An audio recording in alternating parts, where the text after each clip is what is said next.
Kata-kata saudara Ri lebih baik dari 10 tahun belajar. Mengapa kedengarannya begitu aneh?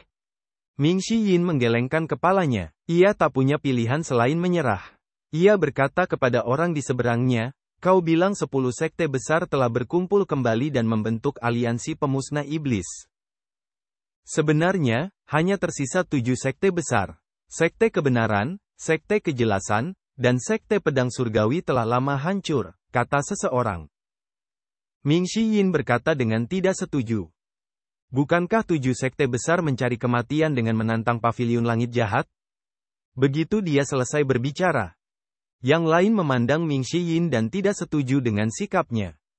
Saudara Ri, untuk saat ini, jangan bicarakan batas besar paviliun langit jahat. 7 sekte besar sudah tidak sama lagi. Oh, Ming Yin berpura-pura menunjukkan ekspresi bersemangat. Coba pikirkan. Sudah berapa kali 10 sekte besar mengepung Gunung Golden Court dan gagal? Yang terburuk sudah 2 kali. Kali ini, mereka pasti akan sangat berhati-hati dan waspada, dan mereka juga akan melakukan persiapan yang lebih matang. Ming Yin mengangguk. Masuk akal.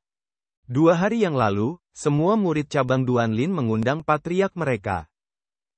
Nenek moyang, iblis pedang, Yu Sangrong, membunuh guru sekte mereka, Chang Jian. Sang patriark, Chang Jian, berkata bahwa ia tak punya pilihan selain bertindak. Jika ia membunuh yang muda, yang tua pasti akan marah. Ming Yin tertawa ketika mendengar ini. Bagaimana mereka akan melawan paviliun langit jahat ketika mereka sudah setengah terkubur di dalam tanah? Kalau tidak salah ingat, basis kultivasi Chang Yan sudah lama menurun, kata Ming Yin dengan nada mengejek. Pria itu melihat sekeliling dan berkata, zaman telah berubah. Tahukah kau mengapa tak seorang pun berani memprovokasi cabang Duanlin tanpa hambatan? Bukankah itu karena parit surga? Apa gunanya parit surga? Itu karena, pria itu merendahkan suaranya dan berkata, cabang Duanlin memiliki banyak ramuan iblis primal. Mata Ming Yin melebar. Ia menatap pria itu dan berkata, cabang Duanlin bukanlah sekte besar. 10 sekte besar itu hanyalah lelucon. Dari mana mereka mendapatkan ramuan iblis primal? Saya tidak tahu soal itu. Saya hanya pernah mendengarnya, kata pria itu sambil terkekeh. Apakah kau tahu sekte lain di aliansi pemusnahan iblis? Tanya Ming Yin. Sisanya adalah sekte-sekte kecil. Mereka tak layak disebut. Sekte-sekte besar sibuk meneliti teori pemisahan teratai emas mereka. Pada saat ini, Ming Yin bangkit berdiri. Dia menatap pria itu dan berkata, terima kasih. Pria itu terkekeh dan berkata, Kakak Ri, bisakah kamu melunasi tagihannya? Yang lain juga memperhatikan Ming Yin. Beberapa hari terakhir, mereka terus berbagi kabar dengan Ri. Setiap hari, Ri akan membicarakan betapa hebatnya 9 penjahat itu, terutama penjahat keempat, Ming Yin. Awalnya, hal itu menarik, tetapi seiring berjalannya waktu, mereka mulai bosan. Setelah berbagi begitu banyak kabar, bukankah tidak berlebihan untuk mentraktir mereka secangkir teh? Ming Yin melirik mereka dan berkata, apa yang harus diselesaikan? Aku sudah bersyukur karena aku tidak memintamu mentraktirku secangkir teh. Setelah mengatakan ini, dia berbalik dan pergi. Yang lainnya bingung.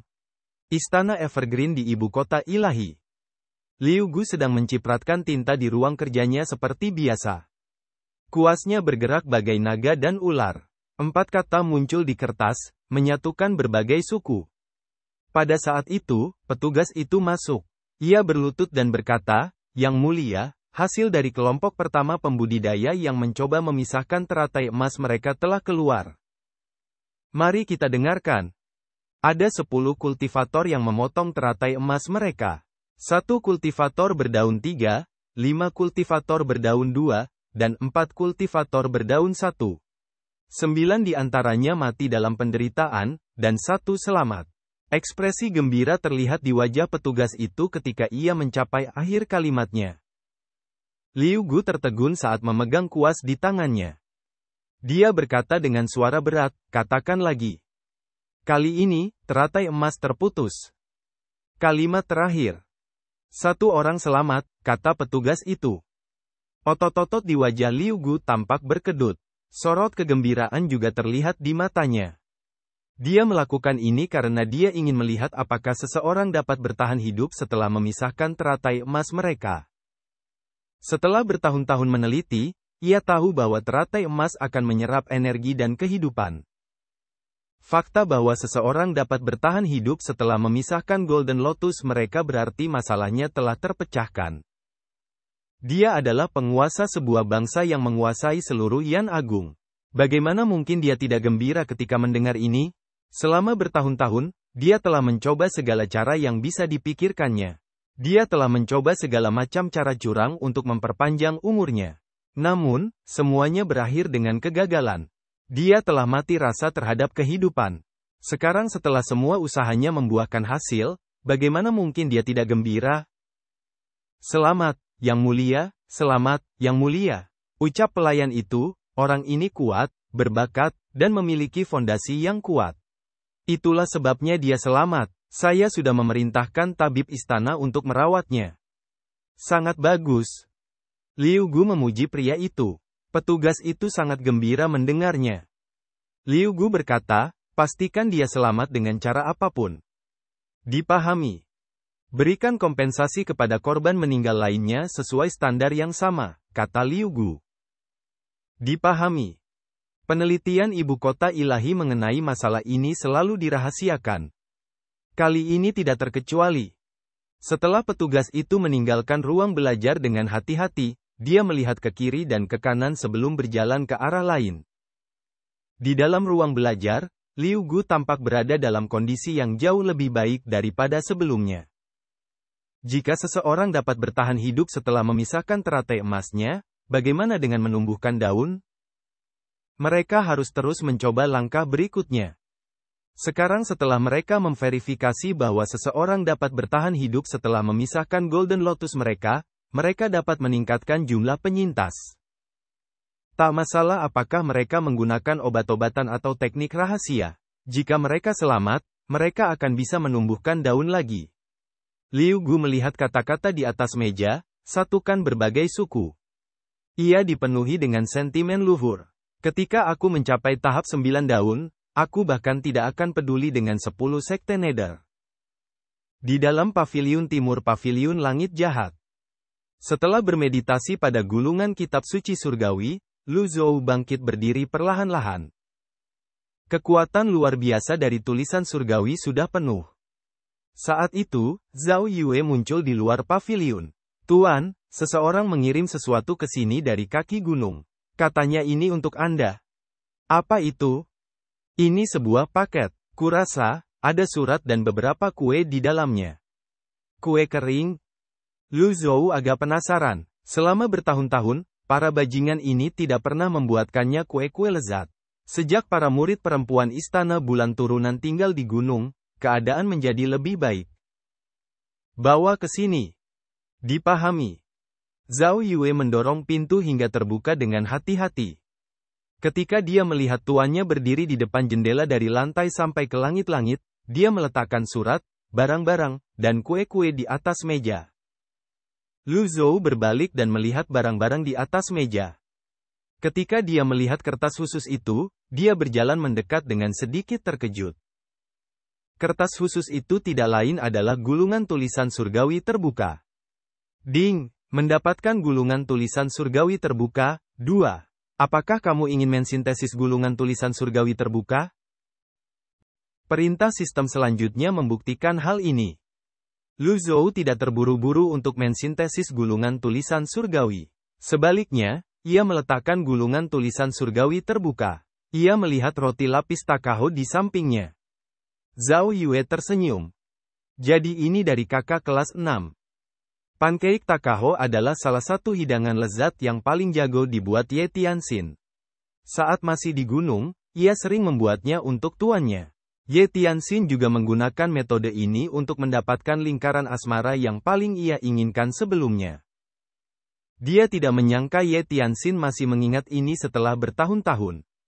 Akan tetapi, Ji Tiadao yang sekarang bukan lagi Ji Tiadao yang dulu. Lu Zhou tidak suka roti lapis Takaho itu. Karena itu, ia melambaikan tangan dan berkata, silakan dibagi. Zhao Yue bingung. Ah, ini hadiah dari suster junior ke-6 untuk menunjukkan baktinya kepadamu. Murid manapun tidak akan berani. Saya tidak punya selera makan yang baik. Lu Zhou mengemukakan alasan acak. Mendengar ini, Zhao Yue membungkuk dan berkata, murid berterima kasih kepada guru. Di permukaan, ia berterima kasih kepada tuannya, tetapi di dalam hatinya, ia mengkhawatirkan tuannya. Nafsu makan tuannya sedang tidak baik. Konon, orang yang sudah tua akan seperti ini. Apakah ini benar-benar akhir hidupnya? Selama periode ini, selain berkultivasi, Zhao Yue juga akan memperhatikan berita dunia luar. Karena rumor telah menyebar kemana-mana, wajar saja jika ia merasa begitu khawatir. Lagi pula, ia bukan satu-satunya yang mengkhawatirkan Lu Zhou. Murid-murid Lu Zhou yang lain dan paviliun lansia bahkan telah mendiskusikan cara menghadapi pengepungan jalan kebenaran di waktu luang mereka. Zhao Yue mengambil panekuk dan berkata, ada juga surat. Mengerti. Lu Zhou melihat surat dalam bungkusan itu. Zhao Yue tidak berani tinggal lebih lama lagi dan dengan hormat meninggalkan ruangan. Lu Zhou mengambil surat itu, merobeknya, dan melirik isinya. Guru, saya, Ye Tianxin, dipercayakan oleh kakak senior kedua untuk mengantarkan barang itu ke paviliun langit jahat. Kakak senior kedua terjangkit seni racun berbisa. Untuk menghilangkan seni racun berbisa, ia memotong teratai emasnya sendiri. Kini, ia terjebak di pemakaman Meliot, memulihkan diri dan menumbuhkan daun baru. Kakak senior kedua meminta muridnya untuk memberitahu bahwa semuanya baik-baik saja. Salam, Ye Tianxin, murid jahat yang tak tertawa. Setelah membaca surat itu, Lu Zhou mengerutkan kening. Ki primal di tangannya melonjak, dan selembar kertas langsung terbakar. Apakah ini berarti memisahkan teratai emas seseorang adalah mungkin? Lu Zhou duduk perlahan-lahan. Ketika mengingat rumor tersebut, Lu Zhou menggelengkan kepalanya dan bergumam, keras kepala. Dia keras kepala, seperti Yu Sangrong di masa mudanya. Apapun yang terjadi, dia akan selalu menghadapinya sendiri. Dia akan menanggungnya sendirian. Sekarang, sekte-sekte yang saleh telah membentuk aliansi untuk mengepung Gunung Golden Cord. Awalnya, Lu Zhou ingin mengumpulkan paviliun usia tua untuk membahas pemisahan teratai emas mereka. Namun, setelah dipikir-pikir lagi, ia tahu hal itu hanya akan merugikan paviliun langit jahat jika tersiar kabar. Terlebih lagi, hanya ada sedikit kasus yang berhasil memisahkan teratai emas seseorang, sehingga nilai referensinya rendah. Karena teorinya sudah tersebar ke seluruh dunia, ia hanya perlu menunggu hasilnya. Tepat saat itu, Zhu Honggong keluar dari paviliun. Ia membungkuk dan berkata, murid ini, Zhu Honggong, memberi salam kepada guru. Datang. Lu Zhou berdiri dengan tangan di punggungnya. Ia berjalan ke jendela dan memandangi pemandangan di luar. Zhu Honggong mendorong pintu hingga terbuka dan masuk. Ia membungkuk dan berkata, Guru, saya punya kabar baik. Berbicara. Aku telah belajar banyak tentang kristal memori darimu, kakak senior ketujuh. Zhu Honggong memasang ekspresi puas seolah-olah ia ingin dipuji.